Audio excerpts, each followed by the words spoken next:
अहो देवदर्शनाला जाऊन आल्यापासून शलाकामध्ये बदल झालेला दिसतोय. हा अगं त्यासाठी देवदर्शन करायचं असतं, आत्मिक समाधान मिळतं त्यामुळे. खरंय.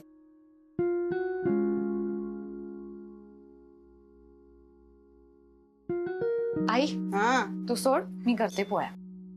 अगं नको, मी करते, तू आराम कर रे बाळा, जा. आई काय ग सारखा आराम, मला आता आराम करून करून कंटाळा आलाय. अगं दीदी, आजच आली आहेस ना प्रवासावरून, मग एक दिवस आराम कर ना. हा आणि उद्या हो आपल्याकडे पूजा आहे, केवढी मंडळी येणार आहेत, सानिकाची चोर ओटी भरण्याचा कार्यक्रम पण आहे. उद्या लागणारच आहे मला तुझी मदत. आज आराम कर. जा.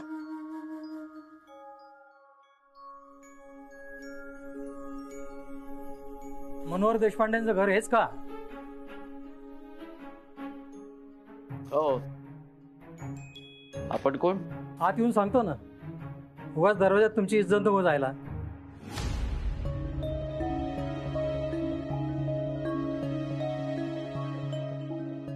मी विनम्र घरफोडे, मी कानविंदेंचा फॅमिली वकील आहे.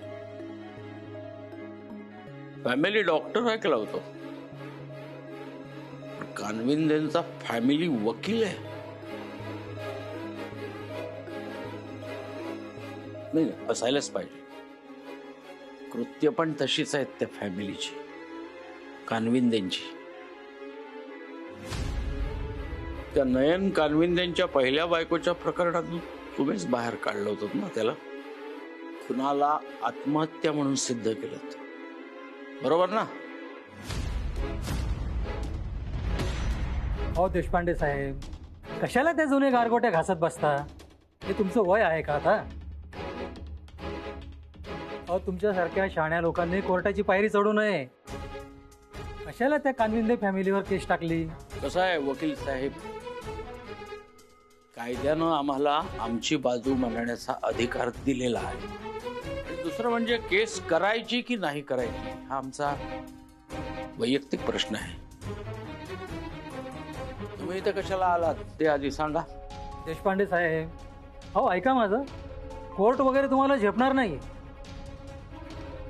आपण आउट ऑफ कोर्ट सेटलमेंट करून घेऊया ना. माझ्याकडे तुमच्यासाठी एक जबरदस्त ऑफर आहे. वहिनी तुम्ही पण ऐका. शलाका नयन कानविंदे तुम्हीच ना? मॅडम, तुम्ही रागाच्या भरात केस केली, पण तुमचं भविष्य काय हो पुढे? नाही म्हणजे आई वडिलांच्या डोक्यावर ओझं बनून राहणार आहात का? तुमचं लग्न पण होणार नाही दुसरं. अशा मुलींचं काहीच होत नसतं पुढे. एक मिनिट, अशा मुलींचं म्हणजे? हो म्हणजे नवऱ्याने सोडलेल्या मुलीचं. तुम्ही मर्यादा ओलांडताय. अशा मुलीचं काय करायचं ते आम्ही बघून घेऊ. आयुष्यभर पोसीन मी तिला, आणि आमच्यासाठी ती कधीच ओझं नसेल. अहो देशपांडे साहेब, पण पोरीच्या आयुष्यात काळोखच राहणार ना. कशाला उगाच कोर्टाची पायरी चढताय? शलाका मॅडम, तुम्ही कानविंदे फॅमिलीवर जो घरगुती हिंसाचाराचा गुन्हा दाखल केला आहे तो पहिले मागे घ्या. कानविंदे फॅमिली तुम्हाला एक संधी द्यायला तयार आहे. आपण कोर्टाच्या बाहेर मॅटर सॉल्व्ह करूया. संधी देणारे ते कोण? गुन्हा त्यांनी केलाय, माझ्या मुली नाही. तुम्ही जरा शांत व्हा ना. कसं आहे मालती, आपण सगळं शांततेनं घेतो ना, म्हणूनच या गोष्टीचा हे असे लोक गैरफायदा घेतात. आणि हो, तुम्ही जाऊन कानविंदेंना सांगा, आम्ही केस मागे घेणार नाही. आयुष्यभर मी माझ्या लेकीची काळजी घेईन. कानविंदेंसारख्या राक्षसी वृत्तीच्या लोकांकडे तिला पुन्हा पाठवणार नाही. मग सगळं तुम्हाला खूप महागात पडेल, हे लक्षात ठेवा. चालेल आम्हाला, पण एक आता विचारतो तुम्हाला, समजा माझ्या मुलीच्या जागी तुमची मुलगी असते, आणि असाच तुमच्यासारखा वकील समोर आला असता, तुम्ही काय केलं असतं?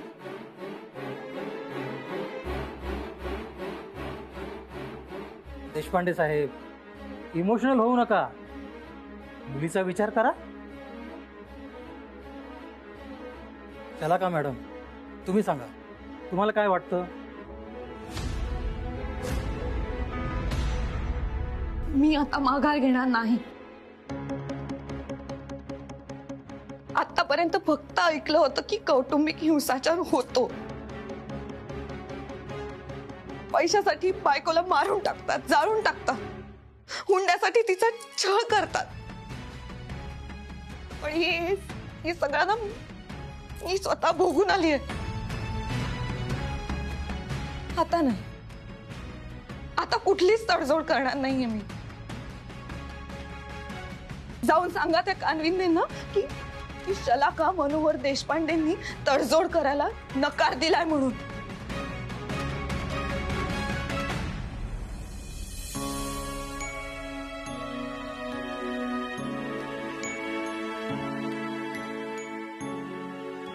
अशीच राहा दीदी,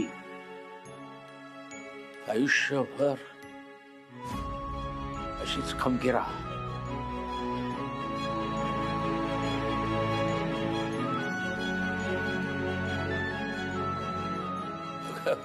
हे मालती, अगं आपल्याकडे पूजा आहे उद्या, काहीच तयारी झालेली नाहीये. चला तयारीला लागूया, लागा कामाला. चला, मी आमंत्रणासाठी फोन करून घेतो सगळ्यांना. हा सागावकरांना फोन करतो. चला चला चला, साबुदाणे वडे तयार झालेले आहे. अरे हो, काय होतंय मग तुझं? वाट बघतोय मी. चला चला चला चला, तुला एक जास्तीचा. चला चला चल हो पुढे. चला, इंदिरा काकूंच्या हातचे गरम गरम साबुदाणे वडे आले आहेत. घ्या, भरपूर खा. अजून तळतीये मी. वाह.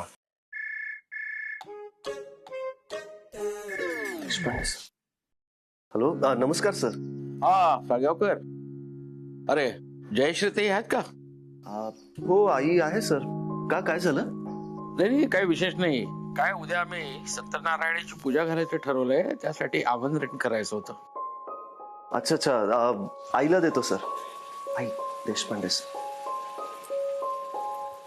हॅलो, हा सर बोला.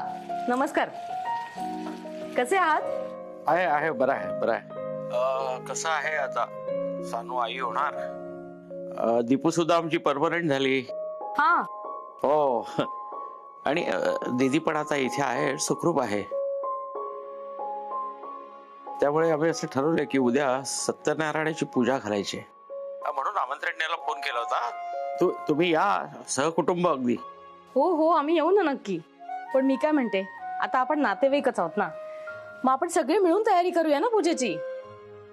नाही, त्याची काही गरज नाही, आम्ही करतो ना सगळी व्यवस्था इथं. अहो असं काय करताय, परक मानता तुम्ही आम्हाला?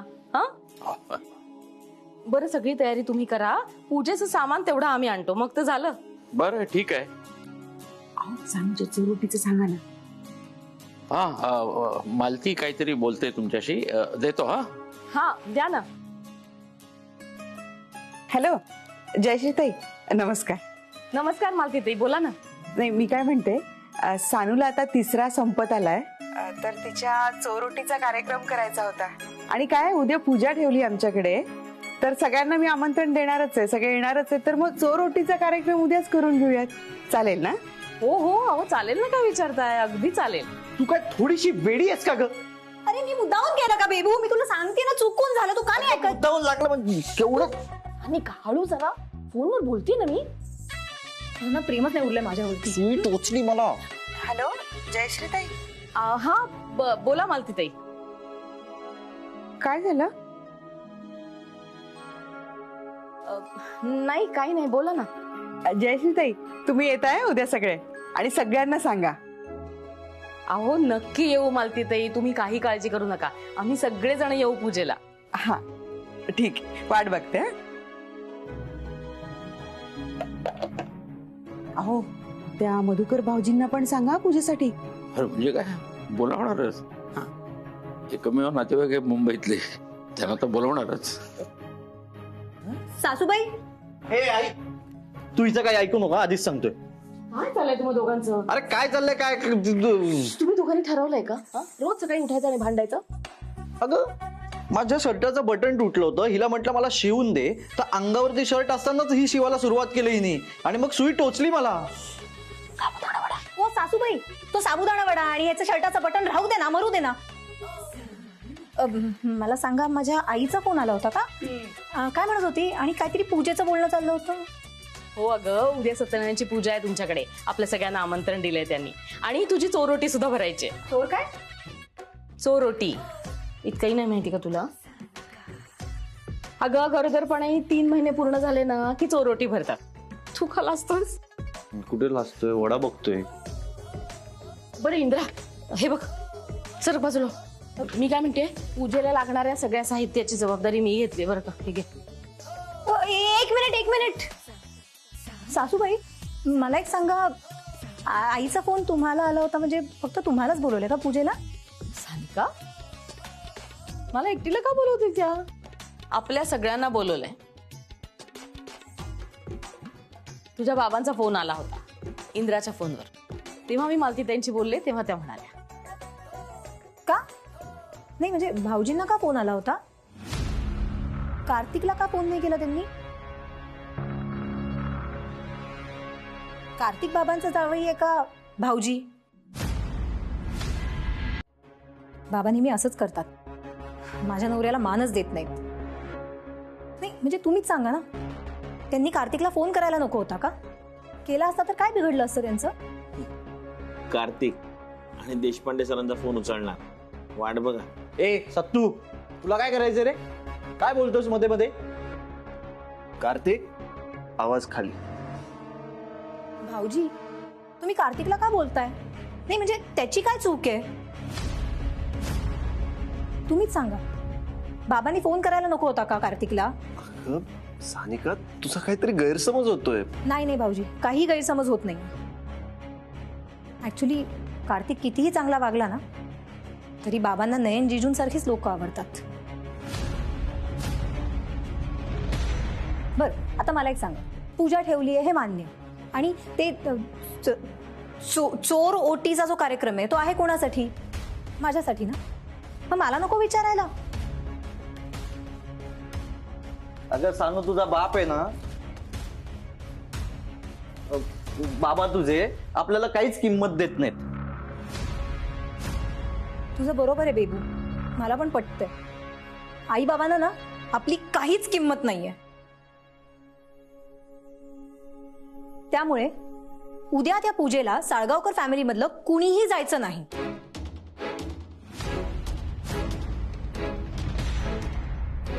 सानिका, अगं तू असं का बोलतेस? भाऊजी प्लीज, तुम्ही मला समजवण्याच्या भानगडीत पडू नका. मी आता कुणाचंही ऐकणार नाहीये. आई बाबा जर माझ्या नवऱ्याला मान देणार नसतील ना, तर मी ते चालवून घेणार नाही. सानिका, तू कुणाचंही ऐकायचं नाही असंच ठरवलंयस का? बोला बोला, तुम्ही पण मलाच बोला सासूबाई. माहेरी तर मला मान नव्हताच, मला वाटलं सासरी आल्यानंतर तरी मला मान मिळेल, पण नाही, इथे पण तीच गत. सानिका, हे बघ सानिका, ऐक. सानिका, कार्तिक, अरे तुझ्यासाठी केले साबुदाणे वडे. नको मला, त्यालाच वाढ सत्तूला. आतापर्यंत 40-45 खाल्ले असतील, 5 वाढ 50 होऊन जातील म्हणजे. कार्तिक, कार्तिक, आई मी बोलतो सानिका. नाही काही गरज नाहीये, उगाच पराचा कावळा करते, ती होईल शांत. आई ऐक ना, एकदा सानिकाशी बोलून बघ ना. आणि तसंही आपल्याला तिकडे जावं तर लागेलच ना.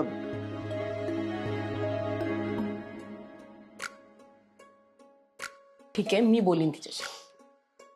हे बघ, तू पूजेचं सामान सगळं आणशील ना? हो, मी आणेन ना. एवढंच की सोबत दीपिका मॅडमना घेऊन जातो. नाही, काही गरज नाही. का? मला खरेदीमधलं काही कळत नाही म्हणून म्हणत होतो. ठीक आहे, घेऊन जा. गंमत करत होते मी. माहिती आहे मला. बरं इंद्रा, तू आणि दीपिका मॅडम जा खरेदीला. मी वर काममुक्षी घेतो. काय? वामक उक्षी म्हणायचंय का तुला? तेच तेच. काकू, साबुदाणे वडे भारी झाले होत्या. चला. बरं, मी हो, फोन करायचा असेल ना दीपिकाला? जा.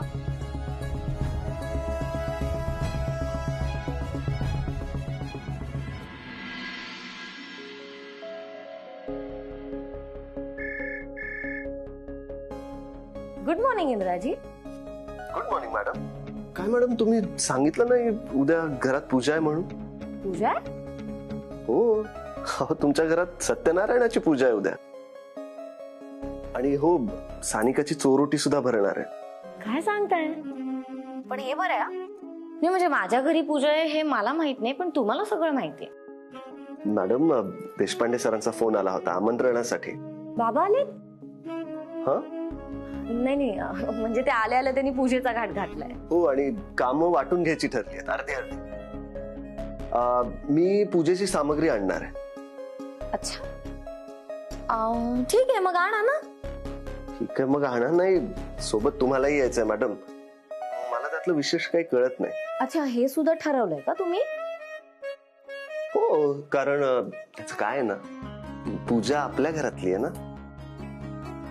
ठीक आहे, जाऊया आपण.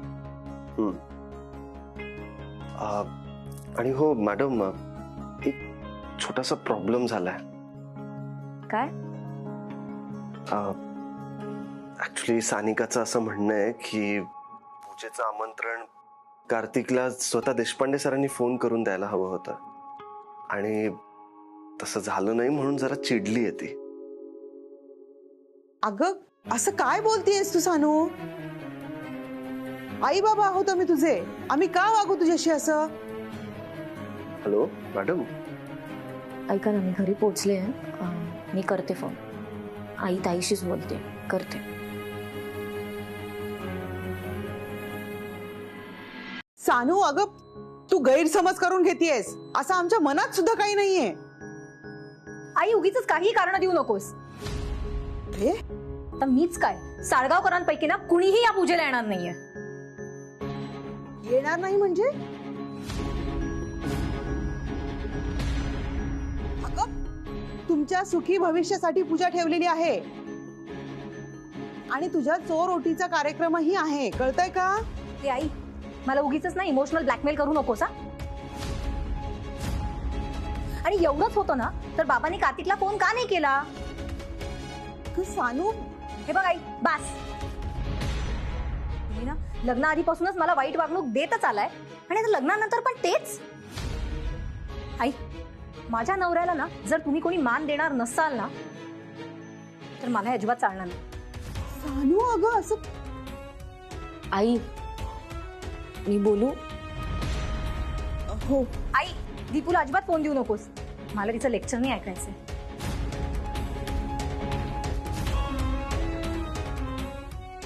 सानू, अगं तू. आई, वेळ निघून गेली आता. बाबांना सांग, तुम्हाला जर इतकंच असेल ना की आम्ही पूजेला यावं, तर इथे या आणि आम्हाला आमंत्रण द्या, तरच आम्ही पूजेला येऊ. सानू,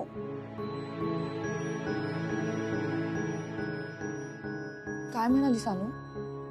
पूजेला येणार नाही म्हणतीये, खूप रागवली. ती ह्याच्यात आता रागवण्यासारखं काय? जयश्री ताईनं सांगितलं म्हणजे संपूर्ण कुटुंबाला आमंत्रण दिलेलं आहे, बरोबर? काय छोट्या छोट्या गोष्टीचा भाऊ करते ताई. अहो, तुम्ही एकदा फोन करा ना. जावायला फोन केला नाही म्हणजे त्याला मान दिला नाही असं म्हणणं आहे तिचं. तुम्ही एकदा कार्तिकला फोन करा, म्हणजे जो काही तिचा गैरसमज असेल ना तो दूर होईल. हा, यात गैरसमज होण्यासारखं काय आहे मला सांग. अहो, पण मी काय म्हणते, करा ना फोन. जावायला मान द्यायचा असतो, आपण करायचा. आपल्या सानूसाठी तरी करा हो फोन. अजिबात नाही.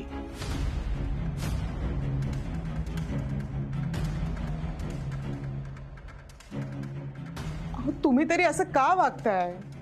हे असं वागून मान मिळतो का? साध्या सणा समारंभांच्या वेळेला सुद्धा ही ताई अशी वागणार असेल तर मी का फोन करू कार्तिकला आणि ताईला? हे काही नाही, मी माझ्या तत्वांच्या विरुद्ध जाऊन काहीही करणार नाही. आई आई मी जाते ताईकडे आणि मी बोलते तिच्याशी, मी समजूत काढते. अगं पण आई, मी शब्द देते तुला, कार्तिक आणि ताई पूजेला येणार.